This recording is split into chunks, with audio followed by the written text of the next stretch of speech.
যে কয়েকটা ইউনিয়নে গিয়েছিলাম, কিছু কিছু এলাকায়, সেইখানে হামলা মামলা যেদিনেই বেরোয়েছি সেই দিনেই গাড়ির উপর হামলা হয়েছে, আমার বহরের উপর হামলা হয়েছে, একটা করে মামলা হয়েছে প্রত্যেক দিনই। এটা ছিল রুটিন। আমরা তো ভোট দিতে পারি নাই, আপনার ভোট চাইতেও পারি নাই, আপনারা ভোট দিতেও পারেন নাই। এটা বিগত 15 বছরের ইতিহাস। এইটা থেকে একটা সামনে সুন্দর পরিবেশে আমাদের একটা সুযোগ এসেছে। যদি আগামী দিন যে নির্বাচন হওয়ার কথা, সেখানে যদি আমরা ঐক্যবদ্ধভাবে সেই নির্বাচনে অংশগ্রহণ করে দলকে দায়িত্ব অথবা দলকে ক্ষমতায় নিতে পারি, তখনই আপনি আমার যে তো দীর্ঘদিন আমরা যে আন্দোলন সংগ্রাম করলাম সেটার ফসল আমরা উপভোগ করতে পারবো।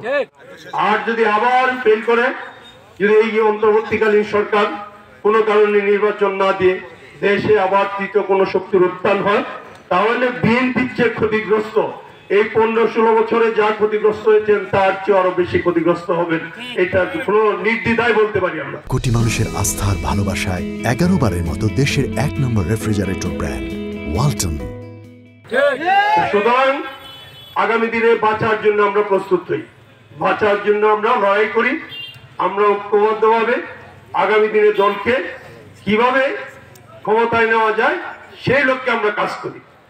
আর আমাদের মধ্যে অনেক কিছু এখনই অনেকেই বলা বলি শুরু করেছেন বিভিন্ন জায়গায়, যে এক একজনের জমি দখল, কেউ বাড়ির দখল, কেউ বলছেন যে না এতদিন ওরা দখল করে নিয়ে গেছিল। হ্যাঁ ঠিক আছে, এতদিন ধৈর্য ধরে রয়েছেন। 17 বছর যদি আপনার জমি আওয়ামী লীগের লোকজন দখল করে রাখে থাকে, এখন আগামী 1 বছর কিংবা 6 মাস যদি রাখুক না, অসুবিধা কি? এখনই আপনার দখল করতে হবে, আবার নৈরাজ্য অবস্থা, একটা নৈরাজ্যকর অবস্থা সৃষ্টি করতে হবে, এমন তো না। একটু ধৈর্য ধরেন।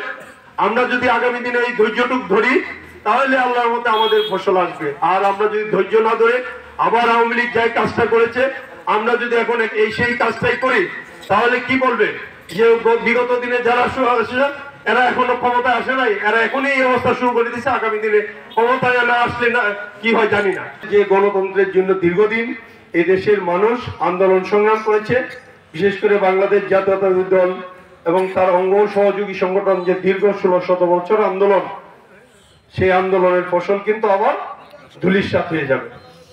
সেই জন্য আমাদেরকে ঐক্যবদ্ধ থাকা ছাড়া আর কোনো বিকল্প নেই। আপনার বাড়িতে যখন ডাকাত আসবে, তখন যদি আপনি মনে করেন যে আপনার পাশে শত্রুতা আছে তার সাথে, তাকে যদি আপনি রেহাই না করেন, তাকে উদ্ধার না করেন, তাকে যদি না পাহারা না দেন, তাহলে সেই চোর কিন্তু আরেকদিন আপনার বাড়িতে আসবে। আগুন পাশের বিল্ডিং এ লাগলে আপনার বিল্ডিং এ আসতে সময় লাগবে না।